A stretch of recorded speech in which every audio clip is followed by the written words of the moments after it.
Hi hello, കഴിഞ്ഞ ദിവസം അച്ഛൻ കുറച്ച് ഫ്രൂട്ട്സൊക്കെ മേടിച്ചുകൊണ്ട് വന്നായിരുന്നേ. ഐവിൻകുട്ടൻ ഇപ്പോൾ ബേക്കറി ഐറ്റംസ് ഒന്നും കഴിക്കാൻ വയ്യാത്തതുകൊണ്ടേ കൂടുതലും എല്ലാവരും ഫ്രൂട്ട്സാണ് മേടിക്കുന്നത്. കുറച്ച് ആപ്പിളും ഓറഞ്ചും പേരക്കായും മുന്തിരിങ്ങയും അങ്ങനെ അത്യാവശ്യം എല്ലാ ഫ്രൂട്ട്സും ഉണ്ടായിരുന്നു കേട്ടോ.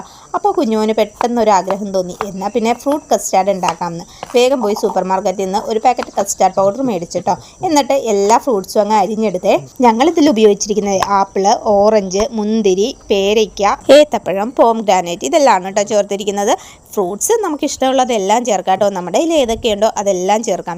ചില ഫ്രൂട്ട്സ് കഴിക്കില്ലല്ലോ, അപ്പോൾ വേണ്ടാത്തത് ഒഴിവാക്കാം. കൂടുതൽ ഇഷ്ടമുള്ളത് കൂടുതൽ ചേർക്കാം. ഞങ്ങളുടെ കയ്യിലുള്ള എല്ലാം ചേർത്തിട്ടുണ്ടായിരുന്നേ. എന്നിട്ട് ഈ എല്ലാ ഫ്രൂട്ട്സും ചെറുതായിട്ട് അരിഞ്ഞു. മുന്തിരി ഒന്ന് ചെറുതായിട്ട് അരിഞ്ഞു കേട്ടോ. അതുപോലെ ഓറഞ്ചും കുഞ്ഞു കുഞ്ഞായിട്ട് അരിഞ്ഞെടുത്തു. ആപ്പിള് ചെറുതായിട്ട് അരിഞ്ഞു, ഗുവ ചെറുതായിട്ട് അരിഞ്ഞു. അങ്ങനെ എല്ലാ ഫ്രൂട്ട്സും ചെറുതായിട്ട് അരിഞ്ഞ് ഒരു പാത്രത്തിലേക്ക് മാറ്റി വെച്ചിട്ടോ.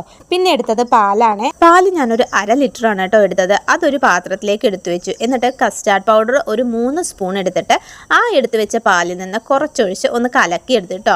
എന്നിട്ട് ആ പാലിനകത്തേക്ക് ഒഴിച്ചു കൊടുത്തേ. അല്ലെങ്കിൽ ഡയറക്റ്റായിട്ട് ഇട്ട് കൊടുത്താൽ കട്ട കിട്ടിയാലോ എന്ന് ഓർത്തിട്ടാണ് കേട്ടോ ഇങ്ങനെ ചെയ്തത്. പിന്നെ നമുക്ക് മധുരത്തിന് ആവശ്യമുള്ള പഞ്ചസാര ഇടാം കേട്ടോ. ഞങ്ങൾ അത്യാവശ്യം നല്ല മധുരം കഴിക്കുന്നത് കൊണ്ട് തന്നെ അതിനകത്ത് പഞ്ചസാര ആവശ്യത്തിന് തന്നെ ഇട്ടിട്ടുണ്ടായിരുന്നേ. പിന്നെ നേരെ അടുപ്പത്തേക്ക് വെച്ചു. നന്നായിട്ട് ഇളക്കി കൊടുക്കണം കേട്ടോ. കട്ട കെട്ടാണ്ട് ഈ ഒരു പരിവാകുന്നത് വരെ ഇളക്കി കൊടുക്കണേ. അതിനുശേഷം ഇതുപോലെ തിരിച്ചൊന്നും പോകണ്ട കേട്ടോ. എടുത്തു വെച്ചിരിക്കുന്ന ഫ്രൂട്ട്സിനകത്തേക്ക് ഈ നമ്മൾ റെഡിയാക്കി വെച്ചിരിക്കുന്ന കസ്റ്റാർഡ് മിക്സ് ഉണ്ടല്ലോ അതങ്ങ് ഒഴിച്ചു കൊടുക്കണം. ഈ സമയത്ത് വരുന്നൊരു സ്മെല്ലുണ്ട് കേട്ടോ. എൻ്റെ പൊന്നോ, ഒരു രക്ഷയില്ല. ഇത് ഒഴിച്ചു കഴിഞ്ഞാൽ ആ പാത്രത്തിൽ ബാക്കി വന്നത് മുഴുവൻ ഞാൻ തോണ്ടി കഴിച്ചു കേട്ടോ. ഭയങ്കര ടേസ്റ്റായിരുന്നേ. എത്ര പറഞ്ഞാലും മതിയാവില്ല, അത്രക്ക് ടേസ്റ്റായിരുന്നു. എന്നിട്ട് അതിൻ്റെ പുറമെയാണ് കേട്ടോ ഈ പോംഗ്രാനൈറ്റ് അങ്ങനെ ഇട്ട് കൊടുത്തത്. അപ്പം തന്നെ കാണാൻ നല്ല ലുക്കായിരിക്കില്ലേ, നിങ്ങൾക്ക് തോന്നുന്നില്ലേ? സൂപ്പറായിരുന്നു കേട്ടോ.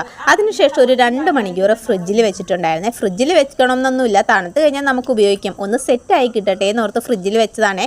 ശരിക്കും ഇത് റെഡിയാക്കുമ്പോൾ പിള്ളേർ വീട്ടിലുണ്ടായിരുന്നില്ലേ, അവർ വന്നപ്പോഴാണ് കേട്ടോ ഇത് എടുത്ത് കൊടുത്തത്. എൻ്റെ പൊന്നോ, ഒരു രക്ഷയില്ല. രണ്ടുപേർക്കും ഭയങ്കരമായിട്ട് ഇഷ്ടപ്പെട്ടെ.